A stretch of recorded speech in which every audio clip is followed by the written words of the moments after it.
All right, welcome everybody. So I'm Rob Anderson. I'm here with Terry Goodkind today, doing a Premier Collectibles live book signing. So this is The Girl in the Moon, which is due out on March 20th. This is the book I'm going to sign. This is going to be the only one I sign. Right. This is a signed book. And this book comes out on the 20th of March, which is next Tuesday. But I said to Skyhorse, you know what, we're signing the books. People would like to get their signed books. If they order a book, they want to get it right away. They won't have to wait. Could we just put the books on sale now? And Skyhorse was good enough to say, yes, let's just put them on sale. So Premier Collectibles says, okay, well, all the books that get sold, we'll ship them tomorrow on Thursday. So if you buy a signed book, it gets shipped immediately. You don't have to wait for a long time. And this is the book, The Girl in the Moon. Comes with a removable cover, so you don't have to ruin the cover while you're reading the book. Special unique feature. And just you'll for get this book. so engrossed in this book that you'll forget who wrote it. You could turn, and right on the side has my name, Terry Goodkind, so you won't forget who wrote it. And when you get done reading, the cover slips right back on it. So those are a couple things I wanted to announce. They're selling for $25 instead of the typical $30 to help make it more affordable. And you don't have to wait. Skyhorse and Premier Collectibles worked hard to make it available right now. So if you order a copy, you can get one right away. Well, that's one of the hallmarks about a great publisher that you're working with is that Amazon had actually released some audiobooks to some fans early on, and we felt like that was unfair. And so right away, as soon as Terry found out about that, you contacted your publisher, you contacted kind of all the mechanisms involved, including Premier Collectibles, and you let everyone know this isn't going to be fair. Some fans are going to get the book a little bit earlier. What can we do to try to help everyone in this? And sure enough, here we are. So these are the books you're going to be signing today, and these books are going to get shipped out in the next couple days, and then fans are going to get them a lot sooner than March 20th, which was our original go-to date. And the other thing is, these ones I'm signing, I've been signing them. These are the last of the ones I'm signing, and they've been selling really fast. People for a long time have been wanting to know, how do I get a signed book by Terry Goodkind? And it's important because I'm not going to live forever. I might get hit by a bus. You want a signed book. And this is the way you can get a signed book. And there's less than 600 of them who helps these people that are being hunted. So just to establish then, to kind of bring everyone back, because I know that we get a lot of questions, a lot of people have written in and they've asked. Sure. So obviously, the Sword of Truth series, monumental series, it's been finished with Warheart, the final book in the series. That's the end cap of a master work of a truly great series that's been finished. And then this book is now really the third book, right, in this new world that you created. Right. It begins with Nest. Right. Which you were just describing with Jack Rains, and the dynamic of these characters being able to see evil in that world. Following Nest, though, you also wrote a little prequel to this, a novella. Yeah, it's the novella Trouble's Child is an independent story that is about, all it's about is the character Angela Constantine. And I wanted to write it so people could have a taste of what Angela Constantine was like, because I think it's important for readers to get a feel of, do they really want to spend 25 or 30 bucks on a book? You do. You do. You really do. So I wanted to introduce Angela in an independent story that takes place sometime before The Girl in the Moon. One of the things about a novella like that is it's a very fast-paced action story. It doesn't have the room for developing the character. In The Girl in the Moon, you find out who Angela Constantine is and what makes her tick. One of the things I love doing is writing about strong female characters, and Angela is probably one of the strongest female characters I've ever written about. But I think it's important, you just don't have people running around doing certain things without understanding what that person is like. So The Girl in the Moon explains why Angela is the way she is, how she came to be the way she is, what makes her, what motivates her, how she feels about the world around her, what she cares about. And you eventually find out why she's called The Girl in the Moon, and most of you will cry when you find out. Don't spoil it, 'cause it's such a good reveal. It's a great reveal. I'm not going to tell what it is. When you first called me and you told me the title of the book, I remember asking you, saying, well, that's a great title, I love it, because it's very poetic and very haunting. Rob asked a lot of questions. And I asked, well, what does it mean? And he said, you're going to have to read the book. And so, of course, I did. And when that happens in the book, it's a fantastic moment. I know other folks out there that have received copies early. Congratulations. Hope you enjoyed the book. I'm sure you have. In fact, we've already read a lot of the comments of everyone that has read the book that loves it. And I know that was a favorite moment for a lot of folks. So I'm personally really excited for when people get to that moment within this story as well. So also, too, just to talk about Trouble's Child for a moment. So Nest is the first book of this series that introduces kind of the dynamics and the rules of the world, like you were saying. Trouble's Child, it's a ebook only novella. I actually made the mistake of, on your website, I said short form novella, and you corrected me on that because it's a 70,000 word story, right? It's, 20,000. Sorry, 20,000 word story. Which is that's the sweet spot of a site. novella. Yeah. Now you did ebook only on that one, and that was to be able to get it out right away. To be most important books I've ever written, because as you're going along in life, you have different things that interest you. You know, you grew up, and when I was a kid, I liked going to lakes and fishing. Well, then I got interested in riding bicycles or then going on hikes. You don't want to do the same thing all of your life. You have different interests. When I used to be an artist, ever since I was little, I was an artist, and I would paint pictures and draw. And I went to commercial art school. I worked as a designer. I sold pictures in galleries for substantial amounts of money. So you're about ready to jump into a topic that I think is really interesting. That we should also. That there's a little bit of an elephant in the room. There was a recent cover art controversy, and there were some interesting suggestions made in regards to the artwork that's on your books and your experience as an artist, which a lot of people didn't realize that you were a working artist before you were an author. That's in right. fact, we're in your home right now, and your home is surrounded by artwork, which at one point we'd love to share with you guys on Goodkind.com. But your home is filled with artwork that you've created, paintings that you've made, etchings that you've done, including sculptures that you've also restored. You worked with antiquities to do a lot of restoration of antiquities. And I think that's something that people just don't tend to realize and probably appreciate enough, is that you are a very well-versed, well-trained, living, breathing, working artist. And that was your first passion in life, really, I would say, before you were an author.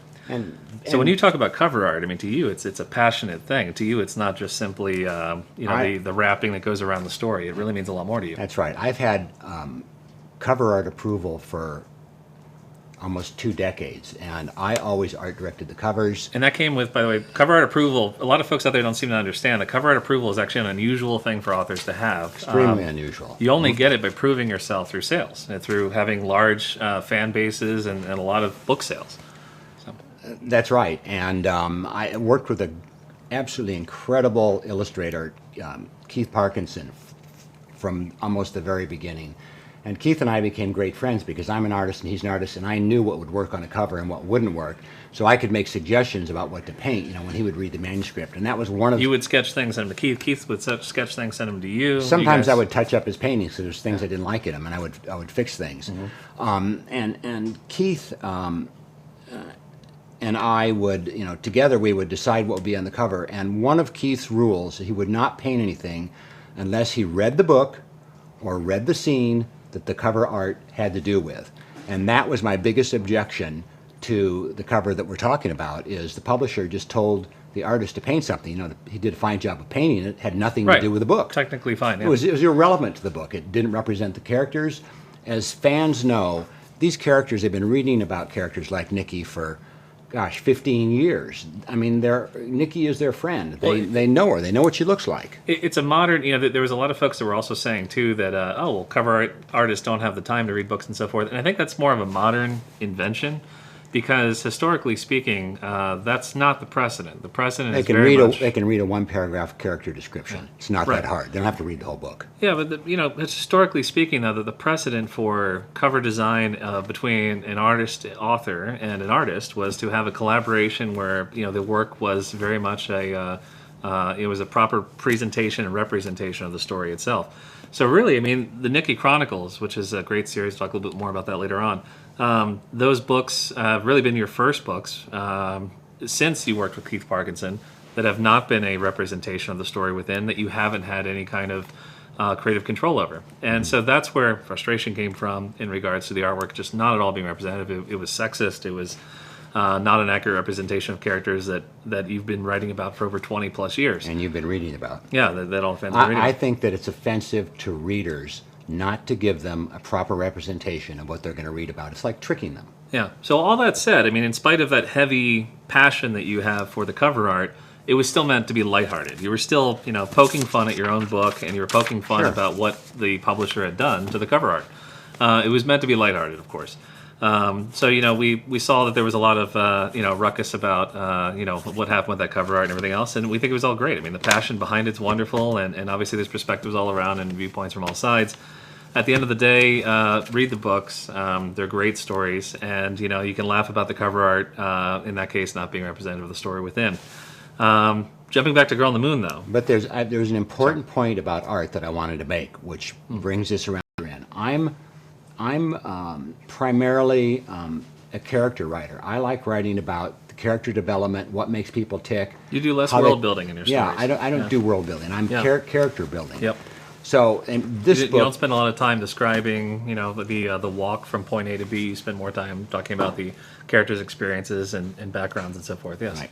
So this was really fun from that aspect, because the Girl on the Moon, I mean, she's just an incredibly fascinating character, and to be able to spend so much time with her and find out what makes her ticks was a great adventure for me, and I know it's going to be a great adventure for you too.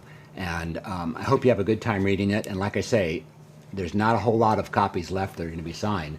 So please, if you want a signed copy, get your order in. They're taking orders now. So to do that, you have to go to you'll want to go to terrygoodkind.com. We actually set up a page just for today. So if you go to terrygoodkind.com, there's a link up at the top that says buy a signed book. And if you do that, you go to Premier Collectibles website, and then you can place your order. And then there's also a little form there where you can ask a question. So we're going to dive into some questions from some folks that have bought books. Thank you very much.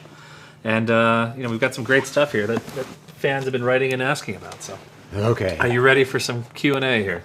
I'm ready. All right. So first up, we got it says Ashley from Fort Worth, Texas, and she'd like to know what made you switch over to a thriller. I absolutely love Nest, and I think you were partway answering that question just a moment ago. Yeah. But what I thought was fascinating when I first met you, and you had already been working on the Sword of Truth series for so long, you had these stories. You already had all these stories with you. That's something that a lot of people don't realize is and I can understand why people want to hear more about a certain character. If I would keep writing about that certain character you love, you would never get to meet Angela. There's so many stories that I have yet to tell, that I want to tell, and I haven't had time yet to write all these different books. There's so many books, so little time. So I like writing different things about different kinds of people, and contemporary fiction has always been the challenge I wanted to take on, and so that's why I started doing that. Does that answer that question? It does. Okay. It definitely does. It's again the fact that you've had, in fact, Nest, where this series was born out of, and that world that you created in Nest. You told me that story, at least the basic framework of that story years ago, and in fact, we even had some fans that were in Las Vegas. Yeah, that many years joined ago. us for an evening with Terry Goodkind, and they were introduced to that story. So they might have seen some things that were, they might have heard some things that night that when they were reading Nest, they might have thought, oh my gosh, Terry's had this story with him for years. Yeah, that was like 7 or 8 years before I could even start writing it. I read them, the first chapter of that book. Nest starts out, for the past 3 weeks, John Allen Bishop had been keeping the devil chained in his basement. And I told him that story many years ago, and it took me a long time to get around to having the time to write it. So once I started Nest, I just absolutely loved that world, and I wanted to have, Jack Rains is an interesting and powerful character. I wanted to have a character that keeps him running in circles. So Angela keeps him running in circles. I mean, it's all he can do to keep up with what she's up to.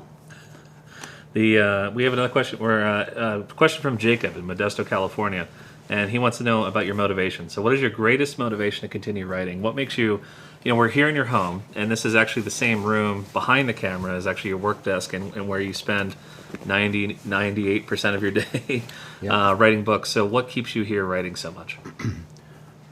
Ever since I was little, I've told stories myself. I have dyslexia and I have a terrible time with grammar and punctuation and spelling and all that kind of stuff when I was growing up. And I hated to read and I hated school, but I loved writing stories in my head. And I think that true authors are born writers. I don't think you can decide to become a writer and then you do it. Maybe, one in a gazillion people succeed that way. But I think you have to be born a writer. And I don't look for motivation. I'm internally motivated constantly. I'm constantly thinking of, ooh, I'd like to tell the story of this. Ooh, I'd like to write this. So, we've heard from fans something in history moved. Yeah. So, sometimes some people in life are fortunate enough to stumble upon something that is their bliss.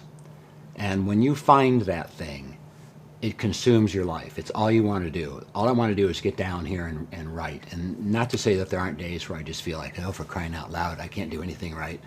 But I just love doing it. So I'll be sitting there at my computer, and sometimes, I'm writing something, I kind of giggle to myself, oh, wait until people read this. Yeah. So it's just...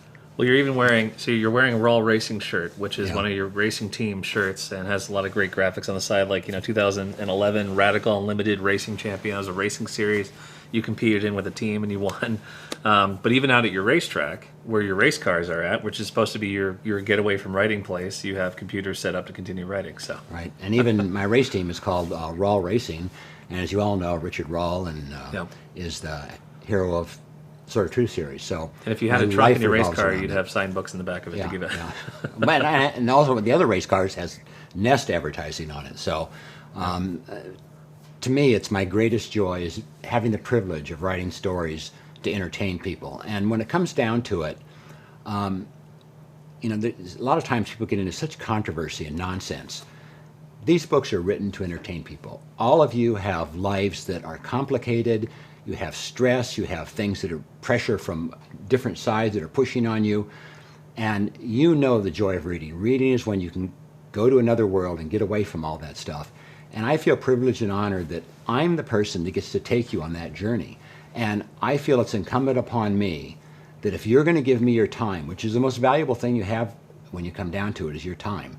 If you're going to give me your time, I feel that I have to do the absolute best job I can do. Now, that's not saying that I'm a great writer. That's for you to judge. I'm just saying it's the best thing I can do. I'm putting all of my effort into it. I write a lot of times 12, 14 hours a day. I work 7 days a week. I don't take weekends. You can ask my wife. I take her out to lunch, once every 6 months. And we don't go anywhere except out to the racetrack to drive a race car once in a while. But we don't go on vacations. I want to be writing stories. It helps you're both madly in love with each other to tolerate that. But yeah. Absolutely, yeah. Will from Franklin, New Hampshire has a question for you. And he wants to know, I assume, Will, you may be an aspiring writer or already working as a writer. But he wrote, do you think writing is a substantial medium for a new writer? Obviously, the industry's changed a lot from when you first began in it. I'm very concerned about where books are going in the future. Fewer and fewer people read. Fewer and fewer people have time to read. Fewer and fewer people care about books. You people make it possible for me to do the greatest job in the world, and I can't tell you how much I appreciate that. But it's a job that is diminishing all the time. I think there will always be books. It's just the number of people who are privileged to write books is going to continually diminish because there's just not enough readers for everybody. It was my inspiration when I was writing about her in the first book. So Gerard writes, so your inspiration for Caitlin, which I love, but Gerard writes about this book, For Girl on the Moon. What was your inspiration then for Angela? Well, I'm married to one badass lady, and I wouldn't want to say that she inspired Angela, but yeah. Angela is a character out of my imagination, just somebody I want. I love writing about strong female characters. I think it's one of my favorite things to do. I don't know why, but I just really love strong characters. Kaylin, Kara, Nikki, all these women that are just powerful, strong women. Jax, and I wanted to bring Jax, Magda. Yeah, Magda. I wanted to bring that kind of character. I wanted to write about that kind of woman, that strong kind of woman, in a contemporary book that people could relate to more. Because in a fantasy series, they have magic, they can do this. It's hard to relate to someone like that. I wanted to write about a woman who is, she's been abused all of her life. She had to grow up in terrible conditions. She had a lot of problems growing up, a lot of things that happened to her. And all those things contribute to who she is. And I wanted you to see this character triumph over all those challenges. A character who would rise up to seemingly impossible challenges. And there's all kinds of really cool stuff in here. I think that's something that's certainly a signature in a way within your stories, in that you have characters that they sort of reach a point in their life where they can either fall down and be broken, or they can rise up from that challenge they've had. Right. And I think that's also too. I mean, there's a lot of folks that bought books. If you go to Terry, again, if you're just now joining us, by the way, go to terrygoodkind.com. There's a link then to be able to purchase a book from Premier Collectibles, which Terry is signing today. And please get one while you can get a signed book, because they're not going to last long. And I know a lot of you want one, so don't delay. But we get a lot of fan letters and a lot of messages that get sent to you from people that have had tough life experiences, and your books were a catalyst for them to recognize that it's only up to them to do better for themselves and to be able to rise up and accept that challenge and to live.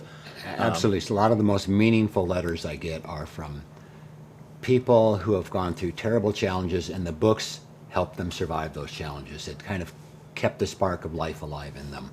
And that's what this book is about, that and nuclear weapons. Yeah. I had to learn how to make an atomic bomb. I'm sure there are black helicopters circling around overhead, wondering if I have plutonium-239 on the house. Without a doubt. That's, yeah. Iana from Oceanside, California writes, and as well as a few other people did as well. And in fact, we've even had some feelers on this. I don't know if you want to mention any of that or not, but a movie. You've had queries. We can't say from who, of course, but you've had some queries already, which is great. So yeah, and if you read the story, it feels like a movie. I mean, it has a very cinematic, thematic kind of quality to it. I kind of imagine things as a movie in my head when I'm writing. Yeah, in fact, I think that's, just to jump back to, you had a television series, Legend of the Seeker, and it was actually before, there's lots of other great series that you can watch now on television, including Game of Thrones, of course, and then many other ones out there. Legend of the Seeker really was one of the earlier shows that came before all of those. When Disney asked me what Legend of the Seeker should be like, this is before Game of Thrones was ever out, I described to them in detail Legend of the Seeker. I mean Game of Thrones. Yeah. And they said, "Oh, Terry, you're full of it. You don't know what you're talking about." Right. So yeah, I mean, and the funny thing was that that's really how, in some ways, it's kind of a fun little inside story. Is that if you look at Legend of the Seeker had about 2.5 million viewers an episode, which on broadcast network television is okay, but in HBO world is phenomenal. Yeah. And so, while broadcast television said, Legend of the Seeker was a good series, it did okay. We're going to set it off to the side now. Well, the HBO distributor went bankrupt. Right, yeah, that's right. The syndicator. That's right. But then HBO then looked at those numbers and said, "Oh, wait a minute, this could be huge. Then we need to find a series that we can do then, and so forth." And that's thus Game of Thrones became. Yeah. So, and also too, thinking about those books. I mean, to even try to do a series with that many books in the Sword of Truth series, to make it into a movie series would have been impossible. So, to all of you filmmakers out there, this is the perfect book for a movie. This would make a phenomenal movie. And there are a few that have noticed that, so that should be pretty exciting. But the other thing is, from a very selfish standpoint, I like writing books. I love books. I love the experience of writing it. I love creating it.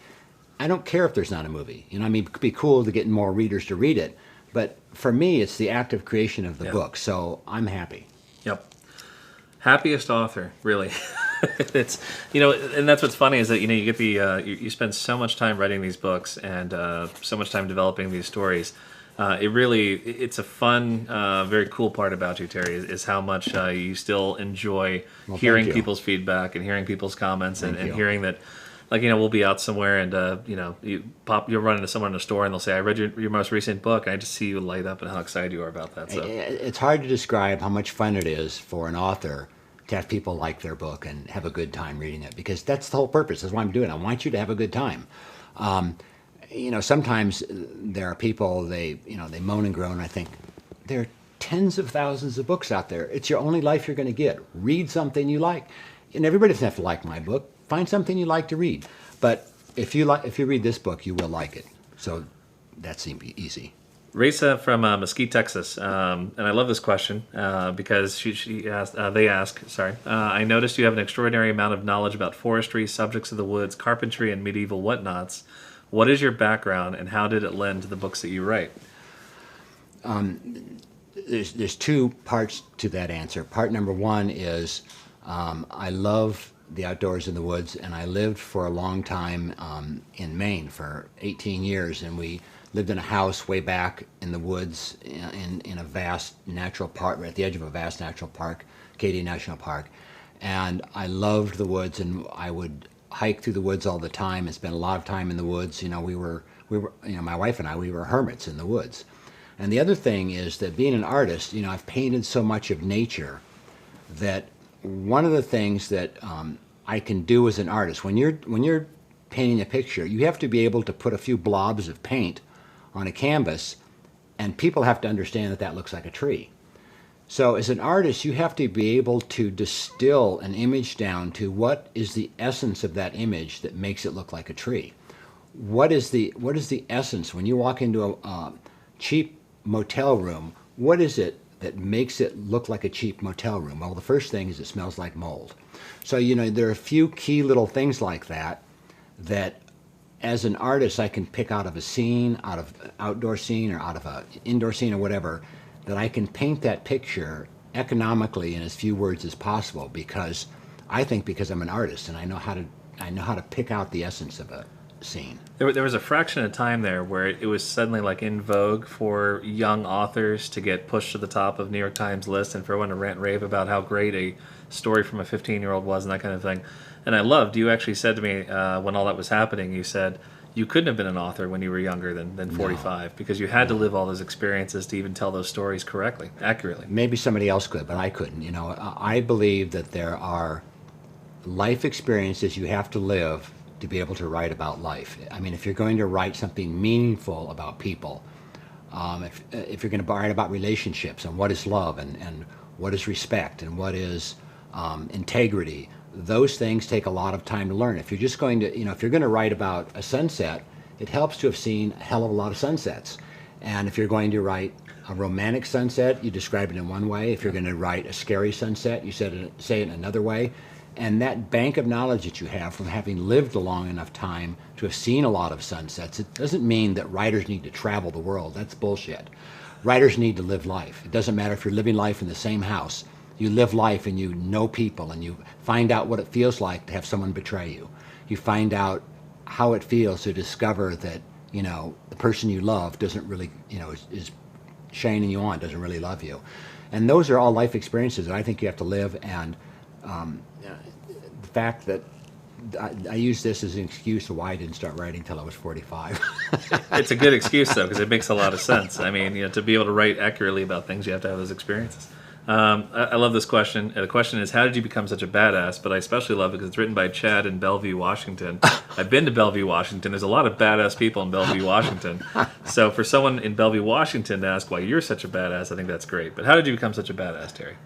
I guess I've got this kind of... You're a race car driver, you're a marksman, you're able to use all kinds of tools. You've made your own tools. I mean... built a house, used to be a piano maker. That's right, you built a house. Violins, yeah. Painter. Which some lucky owner now has it made. I don't think of it as being as badass. I just think of it as being excited about life and just wanting to suck it all in and do different things and experience all these different things. So, and...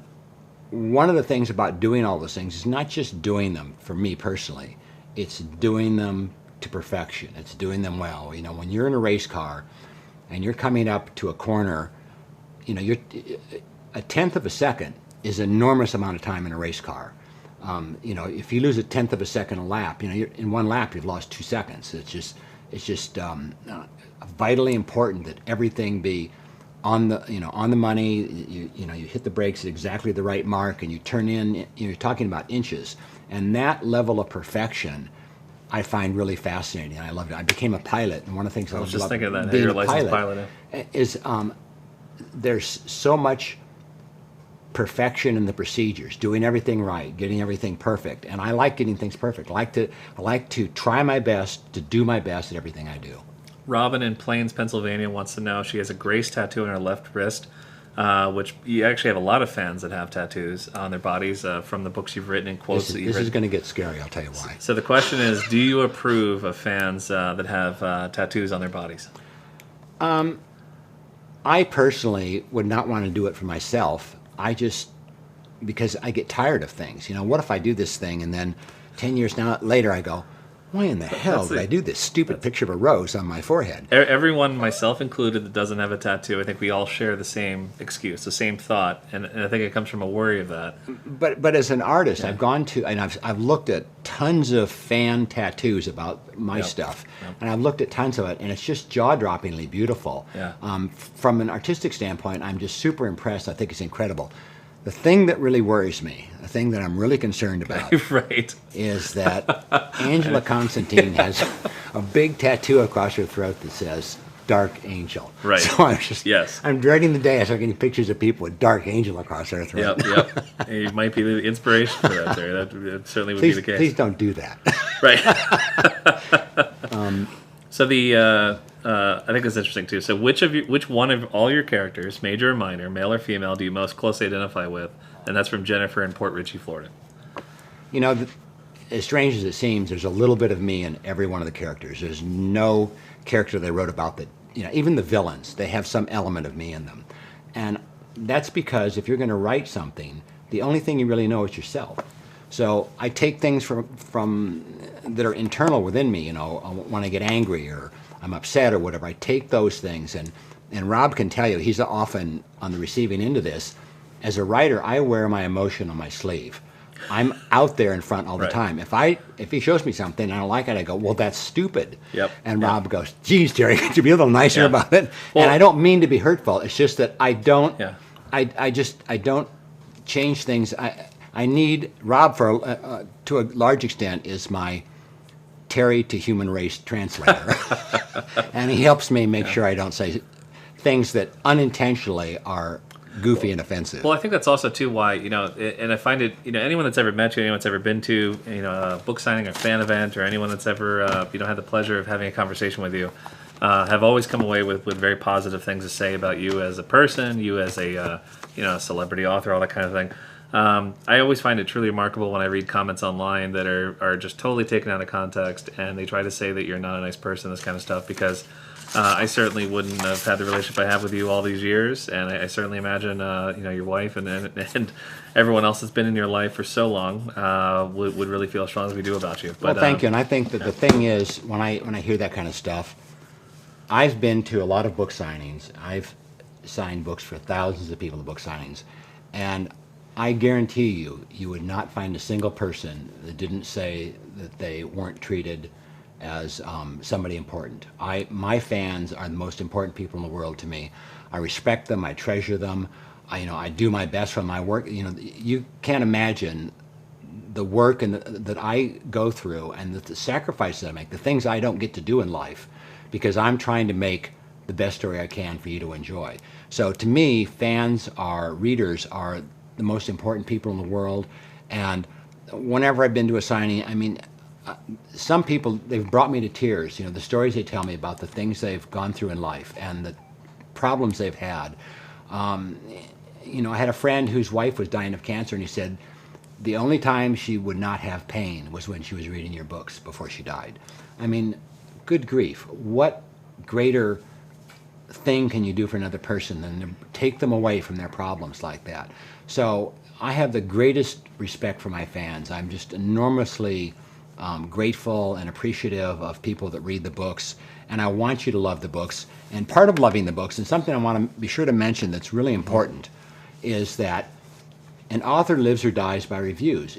If you love the book and you want more of these books, it's critically important that you go and write a review. And I'm not going to tell you to write 5 stars, although you probably should. Just to write an honest review about experience you had, great time, whatever. 20 years ago, we had bookstores all over the world, all over the country, on every corner, and there was folks who worked at those bookstores that worked very hard to let people know, hey, thanks for coming in. Here's 5 great books that just came out this week. These are excellent reads, great stories. And word of mouth was very, very powerful 25, 30 years ago. Unfortunately, and fortunately, there's pros and cons and plus and minus to this, but nowadays the most important thing in getting a book to be a success, and therefore getting more books to follow up in that series, it's the book review. It's the single most important thing, really, that controls this entire industry and ultimately your life. The fans need to post reviews to be able to make these books get in front of other people. It's crucial. To tell you the truth, I want to continue writing about Angela Constantine. I have a lot more books in this series, the Angela Constantine series, that a lot more stories about her I want to tell. And it's up to you whether I get to tell them or not. Writers don't get to decide what they write. For example, I wrote a book, The Law of Nines, which I absolutely love. I think it's a terrific book. I loved it. But not enough people wrote positive reviews. They didn't respond to it. And because it didn't get responses, publisher didn't want to do a sequel. And so you don't get a sequel to The Law of Nines because people who loved it didn't speak up and said they loved it. And as soon as that happened, all of a sudden all these people said, wait a minute, we love the book, we want a sequel. Yeah. But it was too late. So it's too late. I mean, I've got the sequel in my head, and if I ever had enough time, I'd love to write it. It's really cool. It starts out with these twins that are Mord Sith, but that's another story. So we've got, again, if you guys are just joining us, or if you've been here, thank you very much. But we have, if you go to terrygoodkind.com, we have a link you can go to. Takes you to Premier Collectibles website, which is hosting this virtual book signing. You can purchase a copy of The Girl on the Moon. You can still submit a question to us, and Terry will be able to hopefully answer that on the air. But Premier Collectibles has a fun little game they asked me to play with you. So I hope you'll, I hope you enjoy this. But we've got about 20 questions to ask you, rapid fire. This is 20 questions in 2 minutes. You may find out right now why I'm a badass. All right, so we're looking for short, quick answers. We got 20 questions in 2 minutes. So here we go. Number one, where were you born? Omaha, Nebraska. Who would you want to play you in a movie? No clue. Guy or female, could be young or old. Who would you want to play you? The Rock would be good. The Rock. I'm done with that. Number three, what was your first job? My first job was working for my parents in their business, and I got paid 35 cents an hour to keep their only employee company because he got scared being by himself. Number four, what is your greatest accomplishment? My greatest accomplishment is convincing Jerry to marry me. And my second greatest accomplishment is getting to be an author, which is my deepest, darkest desire. Number five, what is your greatest fear? My greatest fear, that people will quit reading books. Yeah, that's fear for the world. I mean, that's fear for everything. What is your biggest... I just read an article that said that people who read books, not newspaper articles or things online, people who read novels live 2 years longer than people who don't. I saw that too, yeah. So read a book, you'll live longer. There you go. Read this book, you'll live 3 years longer. Wish you could put that on the cover. What is your biggest pet peeve? My biggest pet peeve is mediocrity. There you go. What color is your toothbrush? These are White. the hard-hitting questions here. I was tempted to say plaid, but White, I said white. You have a white toothbrush? It's a brawn. Oh, okay, gotcha. It's got a yellow ring on it. So, what would you be if you weren't an author? It could be a lot of things. if I wasn't an author, I'd probably be dead. I think being an author has kept me alive. It's I'm 70 years old. I've had a lot of health issues, and my doctor. So you say you're healther than I am. I mean, well, I call myself Terry 3.0 because I've almost died several times, right. And the doctor told me that this is what keeps me going. It's this ambition to write these things. It's my excitement about this. When you're excited about something in life, you want to live. You want to be healthy. You want to take care of yourself. You want to eat right because you want to live so you can write more. So read a book, you live longer. Post a review, Terry will write more books, help you live longer. I'll live longer. It's a circle of life. We'll all live longer, yeah. Number 9, what is your favorite food? My favorite food?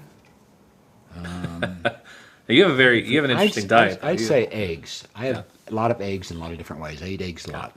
There you go. That's very good. Number 10, who is the most interesting person that you've met recently?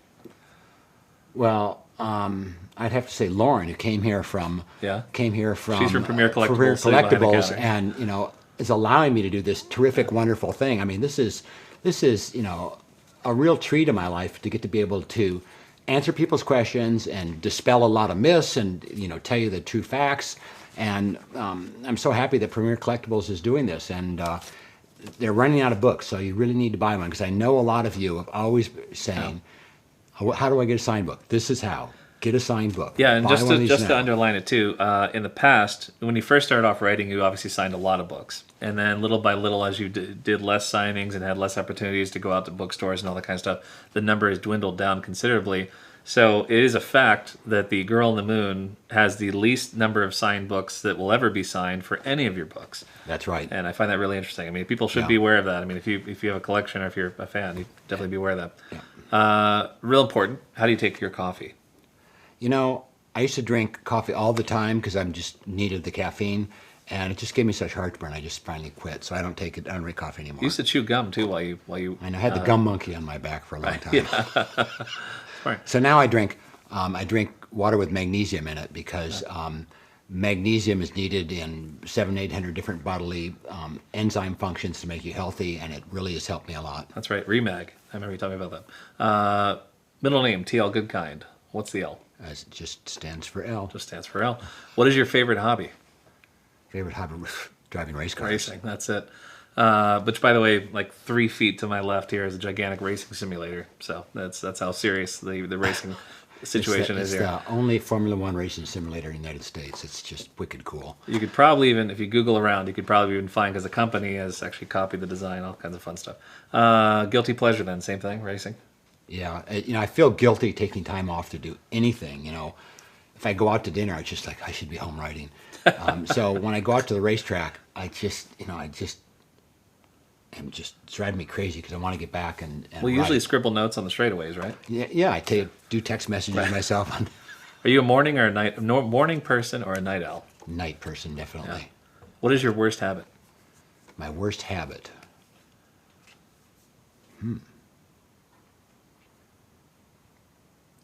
Is the list too long or too short? You don't. I can't. I'm trying to think of a habit that annoys me.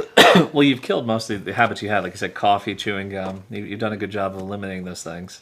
Caffeine. I guess my Dietary worst limit. habit is I'm very ritualistic about how I do things about writing. Even about how race car drivers, they're very finicky. He's been a part of the community for a long time. He's been a big fan, and we actually jumped Andrew. into. Do you remember when we jumped into a raid call and we were online and there was a group of fans that were chatting online? So he bought a book. Yeah. And he said, "You loved my raid call. Use me as you need." And then so he's just kind of a fun fan. So thank you, Andrew. Thank you, Andrew. Appreciate it. Let's see.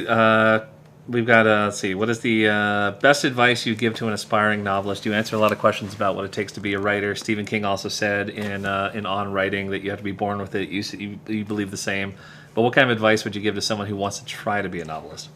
My advice is don't do it. Have enough competition. No, seriously, you have to do it for the love of writing, and that's the beginning and end of it. If you don't love doing it, if you're doing it because you think you're going to make a living, if you're doing it because you want to get a movie made, whatever excuse. I started writing because I loved writing. When I started the first book, and the angels sang and the clouds parted, Jerry said to me, I said, I found what I'm on earth for. I found what I've been born to do. And she said, well, what if you can't sell it? And I said, I don't care. I'll dig ditches in the day and I'll write at night. This is what I was born to do.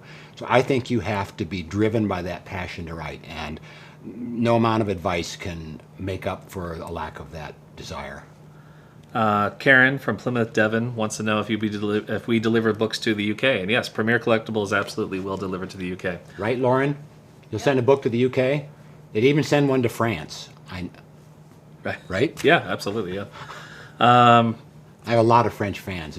Great people in France that really support my books. There is. Actually, there's a great fan community there as well. I'm kind of the Jerry Lewis of literature in France. And we're a big fan of the UK publisher, in fact, which does use different cover designs, which are all very neat, very innovative covers. Yeah, and I want to mention that. My UK publisher, Head of Zeus, they do the most incredible, fantastic covers. And the cover they did for The Girl in the Moon is just really knockout. It's just amazing. Cool. It's very cool, especially if you open the jacket up all the way. I've been telling fans online that if you see that cover, pop it open, spread it open so you can see the full jacket because it's a really neat illustration. I may ask Skyhorse. Skyhorse is really wonderful about listening to my suggestions and things. And I may suggest to them that when we come out with the paperback or the trade paperback for The Girl in the Moon, that they use that British cover because it's just really spectacular. This cover, though, I love this cover. This is a really dramatic cover. One of the things about a cover is it needs to be legible from a distance, because you go into a bookstore and you've got thousands of things competing for your attention. It needs to be simple and elegant and legible. And Rob did this cover with me doing a little bit of art direction. And Rob does some incredible covers. I think the cover for The First Confessor is probably the most luscious cover I've ever seen in my life. It's just phenomenal. And Rob did that. And he's done a number of these covers. And I just love his work because it's just so clean and it's just amazing. It's elegant. So Rob did the cover for The Girl in the Moon with my help, and originally, if I had time, I'd run over and get him, show him the original cover. Oh, gotcha, yeah, with the double face and so forth, yeah. We had a different cover, and the publisher wanted my name bigger. It used to have another face up here, reflected, and I think Lauren's going to help get it for me. I want to show it to you just because it was so cool originally. Thank you. Oh yeah, there it is. Yep. So this is the original cover, and I think it's just really gorgeous. It's captivating. As a designer, I understand, that it's an X design. X designs are very difficult to accomplish well, and an X design is good in covers because every line carries you back to the middle. And what's in the middle? My name and the title. Well, the publisher wanted my name real big, and I fought them about it for a long time. Skyhorse once said, "Terry, your name has to be big." I said, "I want my name big." And they said, "You're the only author we know who doesn't want their name big." I said, "But it looks beautiful this way." So anyway, the publisher wanted the name bigger, and it is beautiful. I have to admit, once I saw it like this, it really does look good. So, they were wise in that advice, I'm sure. Well, we got to, so the publisher gave us feedback on that, so then we changed the cover to, have different dimensions and so forth. So it's always been a lot of fun working with you on covers. I think we've done 7 or 8 of them together or so, and that's been a lot of fun. I used to do a lot of album artwork for music and that kind of stuff too. So. And, it's just so you know, I don't blindly say, "Oh, everything you do is wonderful, Rob." Sometimes he comes up with a cover and I just do not like it. That's never happened. Yeah. Never happened in history. And one thing about this cover I actually want to point out, so something incredibly cool. So Dean Koontz read this book months ago, and Dean Koontz wrote you a letter, and I'm just going to read the comment out loud here. So, Terry Goodkind writes suspense with a slight fantastic edge, and the result is a fresh, compelling thriller. The Girl in the Moon contains concepts I wish I had occurred to me. This is pure entertainment, a true page-turner, and great fun. And I can't tell you how much that means to me, because Dean Koontz has always been one of my heroes and one of my favorite authors. And for him to give me a quote like that was just such an honor. I was just thrilled to death. And I couldn't be happier that it was for this book, because I think this book is the one that deserves that kind of quote from him. I love the fact that, to me, it's an interesting story that I think is just hard to appreciate. We're running out of books, so hurry up and buy one. TerryGoodkind.com. To me, that's a moment, when you have Dean Koontz, who obviously major prolific author, and then Terry Goodkind coming together and sharing these stories with each other and writing each other these letters and sending each other these emails and physical letters. To me, as a fan of books, as a fan of writing, that's just such a cool moment. I mean, and that's sort of like that Mary Shelley Frankenstein night, where I believe there was another book written at the same night. I was trying to remember which one it was. I can't remember if it was Dracula or which book it was, but to have 2 authors come together like that, and for you guys to have this moment where you kind of share each other's stories. We shared war stories. Incredibly cool. Yeah, incredibly cool. Craig from West Virginia wants to know, from the very first word written of a book to publishing, how long does that process take? It's a long time. Generally, about a year.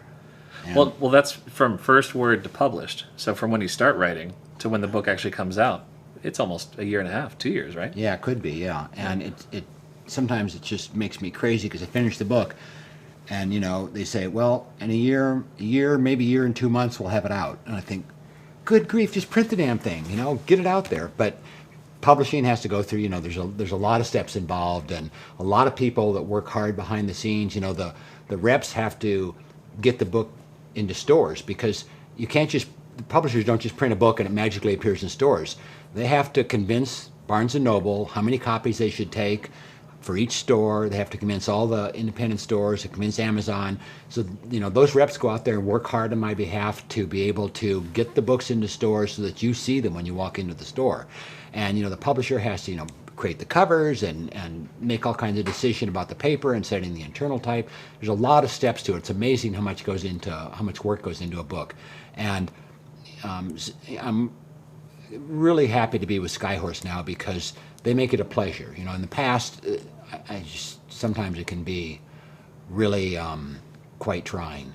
Well, you can also tell too, when you work with folks that have a passion for customers and a passion for books and a passion for bookstores, it's just such a different experience. And that's something about this book that is so gratifying, is all the people at Skyhorse believe in this book. The people at Premier Collectibles believe in this book. And they all want to get behind it because they love the story, they love Angela, and they want to be a part of it. So you be a part of it too, and get a signed copy, because, like I say, I'm not going to live forever. We've got Daniel from North Carolina, who bought a copy of this book actually for Nicole Bedard, because it's her birthday gift. Happy birthday, Nicole. Pretty cool. What's that? This is your birthday song. It's not very long. Moving on. So then we got Andrew from Hamburg, Pennsylvania. He asked a question. He said, as a writer, do you have any regrets career-wise you've never expressed an actual regret that you've had from writing. I mean, it seems like even with the trials and tribulations, you've always loved the career as an author. You know, there are always ups and downs and stumbling blocks and things that, you know, you wish you could have done better. You know, I'm always reappraising how I did things, and I wish it, you know, there's never been an instance where I said to myself, I wish I would have put that in the book. Everything is in there that I want to be in there, but there's been, you know, mechanical things around the production of books that I wish we could have done better sometimes.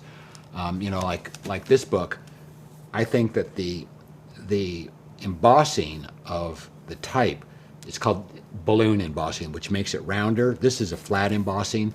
I wish they would have done the balloon embossing, because I think that would have been more intriguing. But you know, I'm a perfectionist. Your favorite. I drive people crazy. There's you do talk a lot about in the past in different fan engagements, things you've talked about, like what book has been your favorite and when, and certainly usually it's the book that you just finished is your favorite. What would you say? I mean, what is your current favorite book that you've ever written? You know, I love them all. It's like, how can you pick out the child you love the most? And I don't think there's any way to do that. But in all seriousness, for a lot of reasons, The Girl on the Moon is my favorite book, because when I started writing, I just wanted to tell stories. I didn't want to be in any particular genre. And what I had planned to do after I wrote Wizard's First Rule was write a contemporary thriller. So I've been wanting to write contemporary thrillers for, you know, decades. And I've had this story in my mind for, you know, had nested in my head for 7 or 8 years, and then this story. And to be able to write what has been my sort of lifelong ambition, this is the kind of book that I've been wanting to write my whole life. When I was a little kid and I thought up stories, they were always in this kind of world. So this is the world I've always wanted to write in. And this story I love because I love strong female characters so much. I love heroines that can really kick ass. Angela kicks ass and takes names. And I love writing about that kind of person. And, you know, I love different books for different reasons, but I really honestly do think this is the best book I've ever written. And I had the most fun writing it. So, buy this book. It's not many, and write a review on it. And write the review, and get it while there's signed books available, because you know, when I sign these, that's all that's left. And, that's it. Yeah, this is the very end of it, actually. Yeah. You know, I really, you know, there's so many good people that I love that have been fans for so many years and have asked me over the years, how can I get a signed book? This is how you get a signed book. This is your chance. Take the chance while you can and get one. Yeah, I mean, for $25, I mean, that's you know, if I was a baseball player or a golfer, it'd cost you $100 to have me sign this book. I'm signing the books for free. You don't have to pay anything extra for my signature. You get the same book with my signature, no extra charge. That's it. If you come to Las Vegas, you can get Pete Rose and Mike Tyson to sign something for you. It costs $100 each. Yeah. Or you can buy this book online. And you get these, and Lauren will make sure, you order this book today. Lauren will make sure that this book gets shipped out tomorrow and it'll be on its way to you. Virginia, North Carolina, just wrote a very sweet comment when she purchased the book. She wrote, "Your books have been the light in my darkest times. Thank you." That's the reason I write. I mean, that's...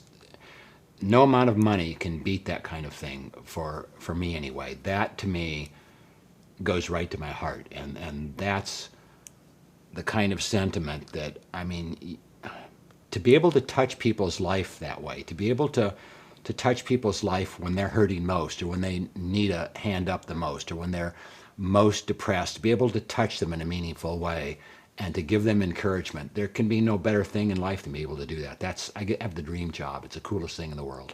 Larry from Illinois. We had talked about Keith Parkinson earlier, who was your original cover artist for the Sword of Truth series. Sadly, he's passed on. Donna Parkinson, his widow, actually carries on the Keith Parkinson estate.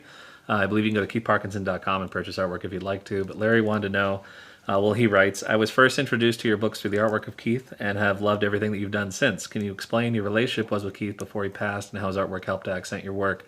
You talked about some of that already, but in terms of being an artist yourself, was there kind of a comfort there in working with an artist and knowing the language and knowing what that was like? Keith and I became really good friends in part because I'm an artist, and so we could talk the same language. Like when he had to do the cover for Stone of Tears, I had this vision of this cover of Kalen is naked, painted white on a horse, and there's thousands of soldiers grabbing for her. And I could just see that the flow of the composition of that piece of art, and Keith and I talked about this. Would have been amazing. And it would have been astounding. And I said, but Keith, I know you can't paint that. The publisher's only giving you a month to paint it.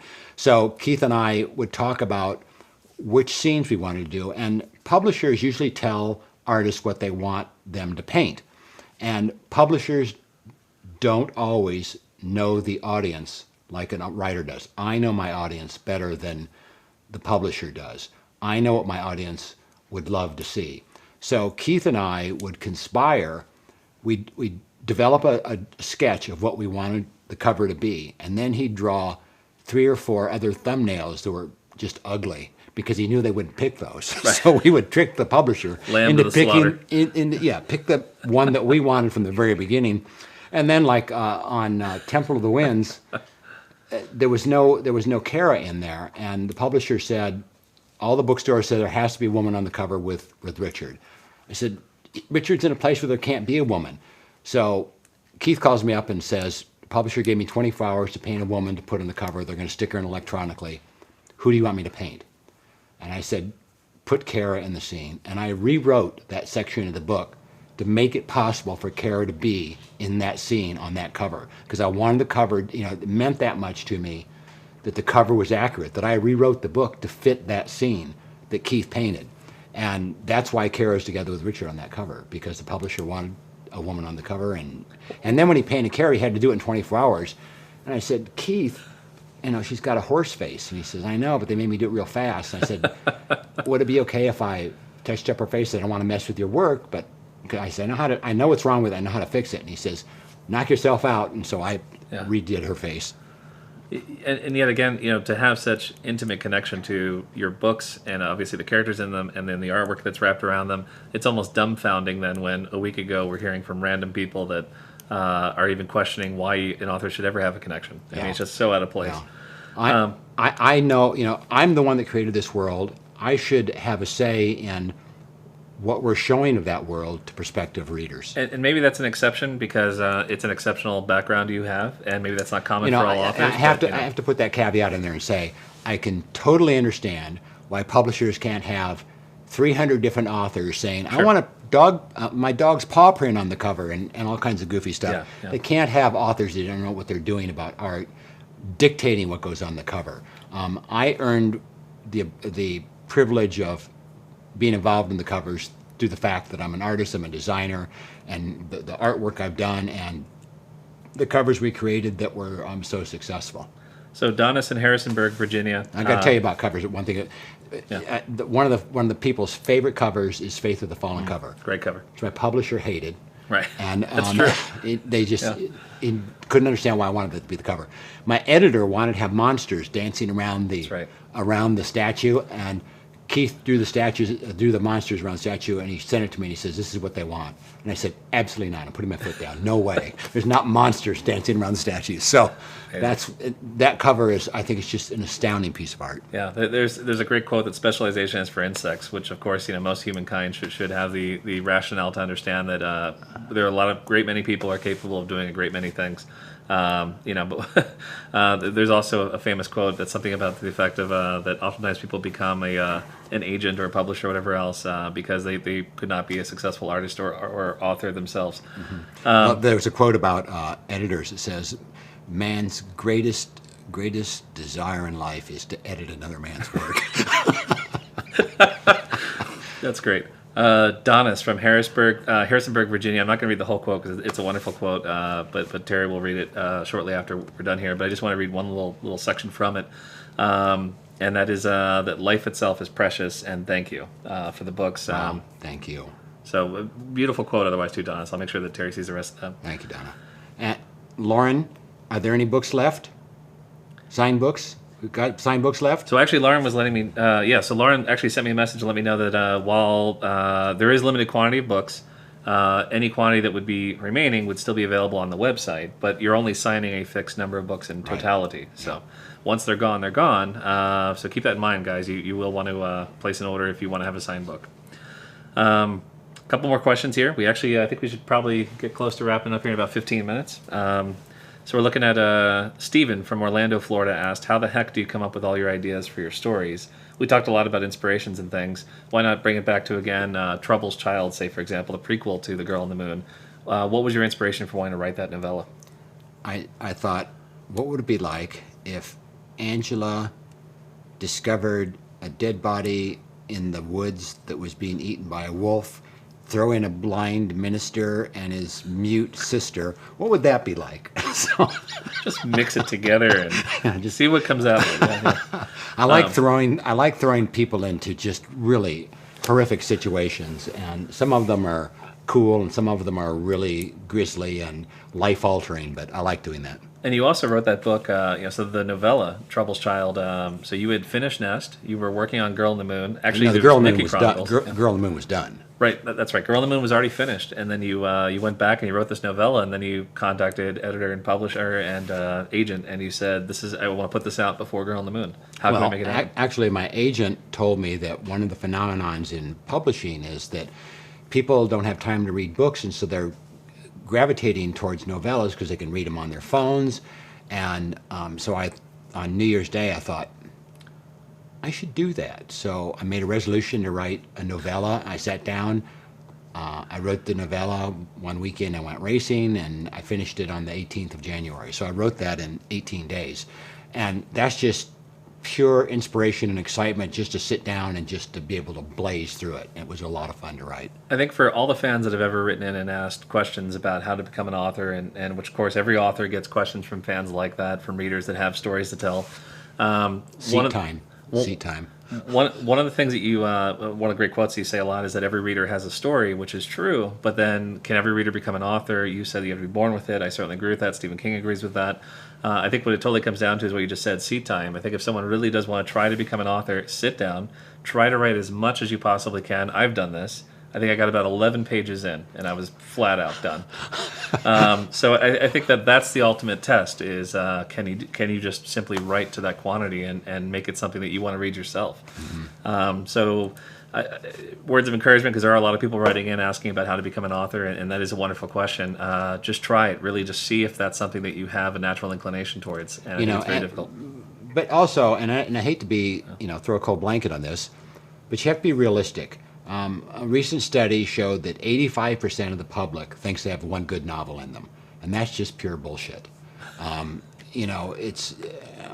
There's not that many people. What writing a novel is about telling a story that captivates people and keeps them turning pages. Think about why you keep reading. You want to find out, why this person is doing this or what's going to happen. You want to find the answers to things. And to be able to have it in you, to be able to do that, I think you have to be born with it. But, maybe there are, one in a gazillion that don't have to be born into it. But not everybody's going to be able to be a successful writer. But if you enjoy doing it, that's the reward in and of itself. Just have a good time, sit down and do it, and just enjoy it. I know people that have written books that just their friends and family read and love. And, that's a reward in and of itself. Yep. I like the fact that you actually say you write stories for yourself, and then Jerry's your second reader, and that's really where it all begins. Yeah, when I'm writing a book, as a matter of fact, it's sort of a gleeful experience when I start out, because I just get to be in this world, and I get to create it, and I'm in there, and I'm living in that world. And there's a period where you kind of dissolve through the curtain, and then you're in that world, and you can see it, and you can smell it, and you can feel it, and you can taste it, and it's real to you, and you're in there for, 6, 8, 10, 12 months, and you're writing the story, and when you get done, and my wife can hear this, I get depressed for like 3 weeks after I finish a book, because you've been thrown out of this world. You were God, and now all of a sudden you're disposable, and you've been thrown out of this world, and it's an emotionally difficult thing for me anyway, to get finished with a novel, because I want to stay in there, I want to do more, I want to keep going. But the story is the story. I don't put anything in there that isn't necessary. I don't put things in there to make it longer. I try not to pad things. One of my greatest flaws, and you asked me one time what bad habit I have. The bad habit I have is that sometimes I repeat things, because when you're writing and you write a sentence and you're writing along, and it may be a month and a half later, you write another sentence that's similar. Well, when you read it, that's only, a few hours apart, but I'm writing it, it's weeks or months apart, and I don't know that I'm repeating, and readers can see that repetition that I don't see because it's so far apart. So that's my bad habit, is when I really want to emphasize something, when I want you to make sure that you know that I mean this, I repeat things, and I try to get that out of there. But that's one of my flaws, is that kind of repetition. And people who are familiar with my writing know that I try not, I almost never put anything in there that doesn't mean. If I put in there that someone dropped a handkerchief, you damn well know that at some point that's going to mean something.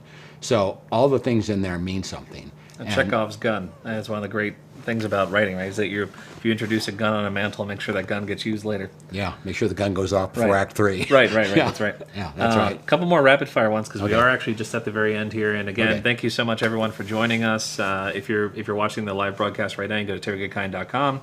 You can place an order on Premier Collectibles to get your own signed copy of The Girl in the Moon. These are actually the last quantity of the Girl in the Moon books that Terry is signing. Once they're gone, they're gone. So make sure you get a chance to just go ahead and place that pre-order. If you've read the book or you're in the process of reading the book, please also make sure you go to Amazon.com, Barnes & Noble, Goodreads. Make sure you place that review. It's critical. Hate to say it over and over because it feels funny having to ask, but if I made you feel good with the book, please make me feel good by writing a review. That's the best kind of author you can be. It's a review writer. And there's, of course, there's a lot of people involved in this too. I mean, you also have all the folks at the publishing house, you have all the folks at the printing companies, all the folks at bookstores and everything else. And not just for your own books. If you read a book and you like it, post a great review about it. That's for all books, all authors. Make sure you do that. Yeah. Really is crucial. And that's something you've said many times. It's not even just for you. It's for everyone. Absolutely. All the people at the publishers, and they all work hard. My agents, I have the best agents in the world. I've had them since the very beginning. Russ and Danny, and they've been with me from the beginning because they believe in my work, and they make a living by getting a commission off of my work, and my work is successful because of you. And I really need you to tell other people, other readers, that this is a book they need to read. I also want to give a shout out to, we've got some great fan groups online, and certainly the Sword of Truth series book club. You guys have always been great through many years and many books. You followed Terry Goodkind's work, and we're watching you here on Facebook as well, and we'll get to answering some other questions after we wrap up the live broadcast.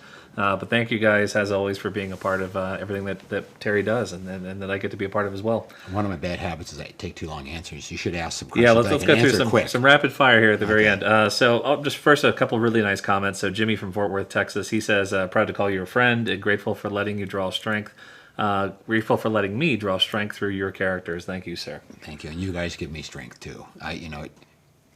Knowing that I'm doing this for everyone that enjoys the books keeps me writing away. Shannon in Wellington, all your characters have well-defined characteristics and personalities. Which is the most that you've modeled after yourself? I know you said there's a little bit of you in all your characters. Yeah, there's a little bit of, and there's a lot of, like Richard, for example, I have a very poor sense of direction. So I gave Richard an excellent sense of direction to make up for that. Austin from right here in Las Vegas. Hey, Austin. How important are the wants of your fans when deciding what to write next? Do you take that into consideration? How important are what? The wants of your fans. Oh, I hate to say it, but I never take it into consideration because that can be very distracting and misleading. I'm writing a book that I have passion for. I'm writing a story I'm burning to tell. I'm writing about a character that intrigues me, and I think that's the best way for me to write a story that you would like. Now, I understand that people would like to hear more about, certain characters and have sequels to certain books, and I would too. And if I ever have time, I'll do those kind of things. But I'm writing the book that I'm driven to write. We've got Sean in Singapore, who also purchased the book, and we'll have that delivered pretty soon. So, again, thank you, Sean, from Singapore. Hi, Mr. Goodkind. I'm a fan of your work and I'm based in Singapore. Would like to ask if there are any plans to return any of your work or movies, to turn any of your work into movies anytime soon. We answered at the top of the broadcast. Yeah, it's just not up to me. Yeah, it's just not totally up to us. Of course, you guys, by buying the book, by posting reviews, can help make that happen. You've had some inquiries, but one of the things that nothing to announce yet. Piques the attention of movie makers is a book that's a bestseller, because they think, well, if this has got a big fan audience, if there's a lot of people reading this book, we ought to make a movie about this because we'll have a lot of built-in audience. So if you want things to be a movie, buy the book and tell your friends about it. The best advertising for a book is word of mouth. The advice of friends and family is the most meaningful kind of recommendation you can get. John from Plainfield, Illinois also wrote in and just said he's a great admirer of your work. and always loved your books. Thank you so much. And again, all the comments I'm reading, by the way, are if you go to terrygoodkind.com, you place an order on Premier Collectibles. There's a little field right there where you can post a comment, and then we can read your question online, or even if it's just a comment is fine as well. And then we can answer that during the live broadcast. So a few more here before we wrap up, because we're kind of in the very, very tail end of everything. So Sarah from Ogden, Utah, wants to know about moral situations in the lives of your characters. Do you base them on moral situations that you've personally been in? Or Sometimes. Sometimes, yeah. Sometimes, matters of integrity and standing up for what you think is right, like cover art. Christine from Henderson, yeah, absolutely right. Which is funny because while there was a lot of folks publicly that had some comments about that, there was actually a lot more folks behind the scenes that had very much in support of you coming out and defending your own work. Christine from Henderson, Nevada, will you be starting any new series anytime soon? My husband absolutely loves your books. And I think that's, again, to kind of inform everyone. So we've got Nest, Trouble's Child. Nest introduces this world. The Girl on the Moon is the beginning of the Angela Constantine series. There's going to be more books about Angela and more novellas about her. And now that's official. We can call it the Angela Constantine series. Knock yourself out. All right. Good. That's what I needed. Sarah from It's kind of awkward because it's the second book. Nest introduced the world, but The Girl on the Moon introduces the character that's going to go on in this world. So it's the second book in a series. It's the sequel to Nest, but it's not about Kate that was in Nest. It's just about a new character. So it's the second book, but the first book. Well, a lot of times an author will write a whole series, and then they'll go back and write a book that's in parallel to the series that sort of explains broader points of the world. And in a way, you've just done that in chronological order. Yeah. So we have Sarah from Rockville, New York. My favorite quote of all time is, "Your life is yours alone. Rise up and live it." How did this quote come to you? What was your inspiration for that quote? It's my feeling about life. You only get one life. Time is the only thing that you have that you can give to others. When you give your time to someone, when you give your time to raising a child, that's an expression of love.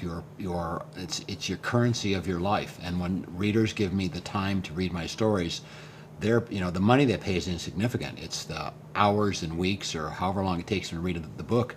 It's the time that they've given to me. And you only have one life. And I understand there are people that don't like my books. That's fine. Find a book you like. There are so many great books out there, so many great authors, so many great stories. It's amazing the talent out there and the great books are out there. And you only get one life. Rise up and live it. Do the things you want to do in life. Do the things that are your passion. The things I do are the things that I have the most passion about. I've ever since been a little kid, to drive race cars has been my passion. Formula One cars has just been I've always been a fan of, and that and writing. And if I didn't want to rise up and live my life, I would have said, I'll never get published, or it's going to be too hard, or I won't be able to do it, or people will laugh at me, people will make fun of it, and all those kind of things. It's your life. Rise up and live it. Very good. Julie from I should know I grew up in Pennsylvania. Julie from Bluebell, Pennsylvania, and also Walter from San Diego, California. Two separate fans, but both wrote in and said that your work is amazing. Keep up the wonderful work. They absolutely love your imagination and wit. I'd love to go on for another hour and have you read these things to me. It's so gratifying to hear. Oh boy, that sounds wonderful, Terry. Make my head. I'm gonna have to go through the garage to get out the door. As far as any other future plans for a continuing series, one thing we hadn't talked about so far was Nikki Chronicles, of course. And for fans of that series, now there's been 2 books that have already been released. We have Death's Mistress and Shroud of Eternity. We also have Siege of Stone, which will be out, is it this year or beginning of next year? Beginning of next year. Beginning of next year, okay. So Nikki Chronicles, will it continue? Yeah, the publisher has bought 4 books altogether, so there's 2 more to come out. For the people who enjoy the Sword of Truth world and want to read more stories in that world, that's why Nikki Chronicles is carrying on. And who knows? It depends on how many people want that to continue, or it's up to you. Again, it all depends on you guys. It's all up to readers and fans to support it.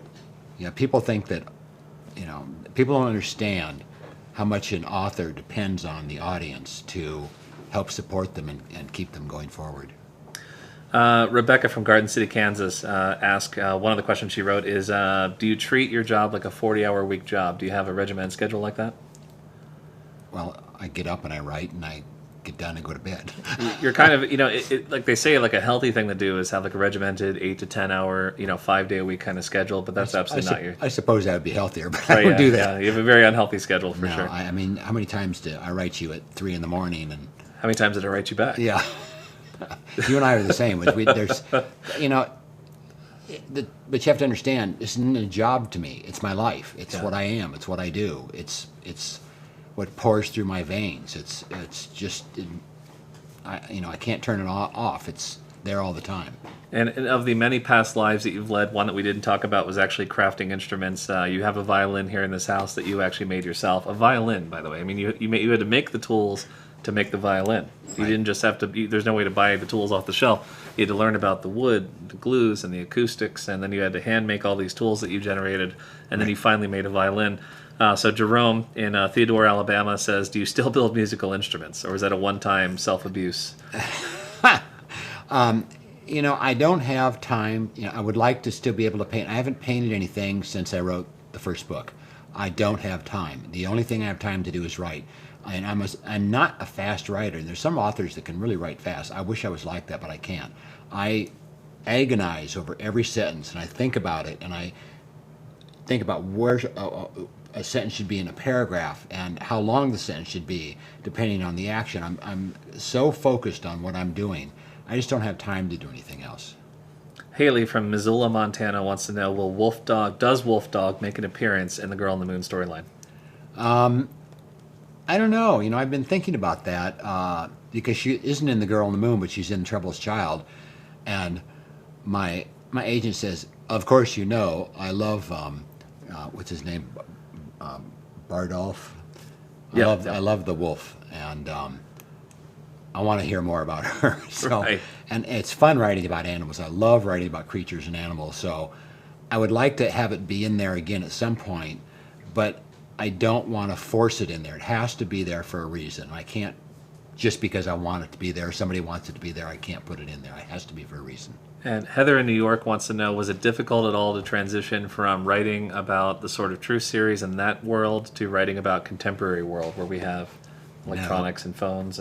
No, it's actually liberating. It was much easier because when you're writing in a fantasy world, you can't use contemporary words. You can't use the word scenario, for example, because that comes from scenes from movies.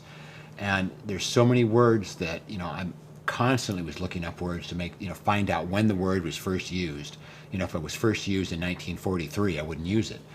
So you are constrained continually by the language, by keeping that sort of pure experience of that world and not letting our world bleed into that world. So when you finally get to do a book like The Girl in the Moon, where you're writing about our world, at last I get to write about all these cool things. I get to write about, Walther P-22s and suppressors and nuclear bombs and the truck that she drives, the kind of engine she put in it, and the Wilwood brakes that it has on the train. You get to the normal stuff that goes through your head every day. Yeah. You can finally talk about. Yeah.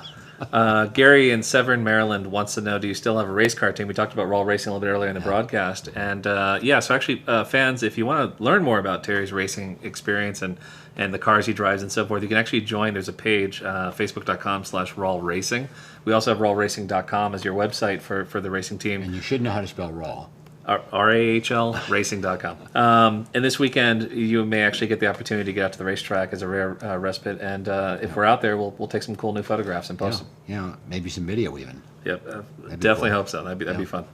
Got 2 more questions, and we need to wrap everything up. And then Terry's got a couple more books to sign before we can get them all shipped out of here and make sure they can get delivered to everyone well in advance of the release date. Probably some of these tables are already sold, so you better get the last ones. I'm sure they are, actually, yeah.